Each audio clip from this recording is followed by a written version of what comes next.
Hi అండి, welcome back to my channel. Hello, it's Ashwini. హోటల్లో తిన్న పాలక్ పన్నీర్ రుచి ఇంట్లో వస్తుందా అని అనుకుంటున్నారా? ఖచ్చితంగా వస్తుందండి. అలా ఎలా చేయాలో ఈరోజు మీకు నేను చూపిస్తాను. ముందుగా పాలకూరను తీసుకుని వాటర్ పోసుకుని శుభ్రంగా కడిగి క్లీన్ చేసుకోవాలి. తరువాత స్టవ్ ఆన్ చేసి గిన్నె పెట్టుకొని 250 ml వరకు వాటర్ని పోసుకుని బాగా మరిగిన తర్వాత పాలకూరను వేసుకోవాలి. మంటని మీడియం ఫ్లేమ్లోనే ఉంచి జస్ట్ 2 to 3 minutes ఉడికిస్తే సరిపోతుందండి. ఎక్కువగా ఉడకాల్సిన అవసరం లేదండి. ఇప్పుడు ఈ పాలకూరని ఒక గిన్నెలో ఐస్ క్యూబ్స్ వేసుకుని కొద్దిగా వాటర్ పోసుకుని ఉడికించిన పాలకూరను వేసుకోవాలి.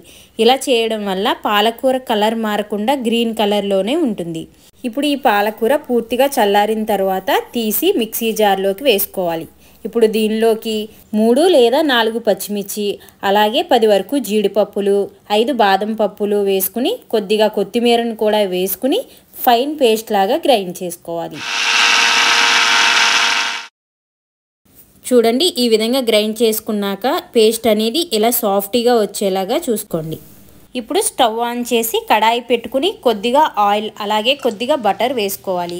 బటర్ కరిగిన తర్వాత ఒక బిర్యానీ ఆకు, 1/2 టేబుల్ స్పూన్ జీలకర్ర, 3 యాలకులు, 1 ఇంచ్ దాల్చిన చెక్క, 3 లవంగాలు వేసుకుని బాగా దోరగా వచ్చేలాగా ఫ్రై చేసుకోవాలి. ఇప్పుడు 2 మీడియం సైజు ఉల్లిపాయలను చిన్న చిన్న ముక్కలుగా కట్ చేసుకుని వేసుకోవాలి. ఇవి కొంచెం ఫ్రై అయిన తర్వాత 1 టేబుల్ స్పూన్ అల్లం వెల్లుల్లి పేస్ట్ను కూడా వేసుకోవాలి. ఈ అల్లం వెల్లుల్లి పేస్ట్ పచ్చివాసన పోయేంత వరకు ఫ్రై చేసుకోవాలి.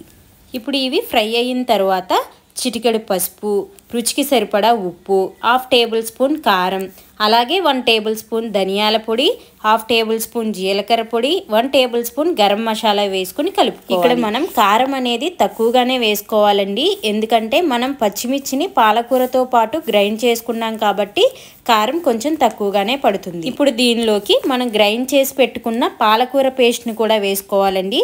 దీనిని కర్రీ అంతా కలిసే విధంగా కలుపుకోవాలి. కొద్దిగా వాటర్ని కూడా పోసుకుని మూత పెట్టి మంటని లో ఫ్లేమ్లో ఉంచి 3 లేదా 4 నిమిషాల వరకు ఉడికించుకోవాలి. ఇలా చేయడం వల్ల పచ్చివాసన అనేది పోతుందండి. చూడండి, ఆయిల్ అనేది ఇలా పైకి తేలేంత వరకు కుక్ చేసుకోవాలి. ఇప్పుడు మనం గ్రేవీ కన్సిస్టెన్సీకి తగ్గట్టుగా వాటర్ని పోసుకోవాలి. ఇప్పుడు దీనిని కలుపుకుని మూత పెట్టి 10 నిమిషాలు ఉడికించుకోవాలి. ఈలోపు పన్నీర్ ముక్కలను కట్ చేసుకుందాము. పన్నీర్ ముక్కల్ని ఇలా చిన్న చిన్న పీసెస్లా కట్ చేసుకోవాలి. ఇక్కడ నేను 200 గ్రామ్స్ పన్నీర్ ముక్కలను తీసుకున్నాను.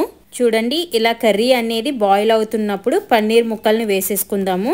పన్నీర్ని ఇలా పచ్చిగానే వేసుకోవాలండి, ఆయిల్లో ఫ్రై చేయకూడదు. ఇలా ఆయిల్లో ఫ్రై చేస్తే కనుక గట్టిగా వచ్చేస్తాయండి. అందుకని ఇలా డైరెక్ట్గానే వేసేసి మరీ ఫాస్ట్గా కాకుండా నెమ్మదిగా గరిటెతో అటు ఇటు ఈ ముక్కల్ని తిప్పుకోవాలండి. ఆ తర్వాత లో టు మీడియం ఫ్లేమ్లో మూత పెట్టి 5 నుంచి 10 నిమిషాల పాటు ఉడికించుకోవాలండి. చూడండి, కర్రీ కలర్ అండ్ టెక్స్చర్ అనేది ఎంత బాగుందో కదా. చూడండి, ఇలా ఫైనల్గా ఉడికిన తర్వాత 2 టేబుల్ స్పూన్స్ నెయ్యిని కూడా వేసుకోవాలండి. కర్రీకి నెయ్యి అనేది ఎక్స్ట్రా ఫ్లేవర్ అనేది ఇస్తుందండి. ఈ నెయ్యి ప్లేస్లో మీరు ఫ్రెష్ క్రీమ్ కూడా యూజ్ చేసుకోవచ్చు.